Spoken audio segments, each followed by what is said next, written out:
খাবার সাপ্লাই দিচ্ছে, খিচুড়ি সাপ্লাই দিচ্ছে, পানি সাপ্লাই দিচ্ছে।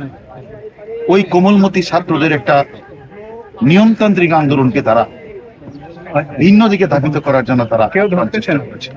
অতীতেও কিন্তু এই অশুভ চক্র, স্বাধীনতা বিরোধী চক্র, তারা কিন্তু এই আন্দোলনটাকে ভিন্ন ভাবে ধাবিত করার অনেক চেষ্টা করেছে। কেউ অরাজকতা করে, হলের প্রবেশকে জিম্মি করে, হলের মধ্যে ভাঙচুর করে, তারা যদি মনে করে তারা আন্দোলনকে তারা সাকসেস করতে চায়, তাহলে তারা প্রকাশ স্বর্গে বাস করছে।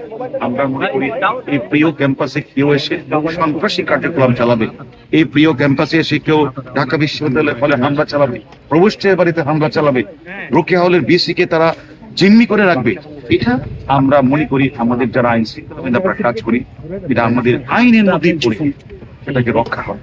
এবং সেটা রক্ষা করতে গিয়ে আমরা আমাদের যেটুকু দায়িত্ব আমাদের আছে, আমাদের মধ্যে যেটা করার দরকার আমরা সেটাই করব।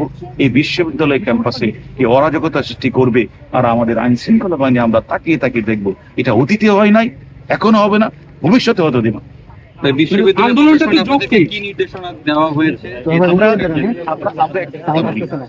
অবশ্যই প্রত্যেকটা যেহেতু আমরা মনে করি এই আন্দোলনটা তারা দাবি ছিল, তারা হাইকোর্টে একটা তারা রিট করেছে, সুপ্রিম কোর্টের রিটের নির্দেশনা আলো 4 সপ্তাহের বেশি ব্যবস্থা দিয়েছে। এটা সেখানে আমি মনে করি এটা দ্রুতই এটা একটা নিষ্পত্তি হওয়ার মতো। আমার বিশ্বাস কোমলমতি ইসলামী বিশ্ববিদ্যালয়ের ছাত্রছাত্রীরা কখনোই রেল লাইনের সিপাত্ত যাবে না, কখনোই তারা প্রেস ক্লাবের গায়ে আগুন লাগাতে যাবে না, বাসের গায়ে আগুন লাগাতে যাবে না। এটা যারা করছে তারা দেখেছি আমরা গতকাল এই জামাত বিরোধী শক্তি, তারা ৭১-কে মানে নাই, তাদের গতকাল দেখেছি তাদের আস্ফলন।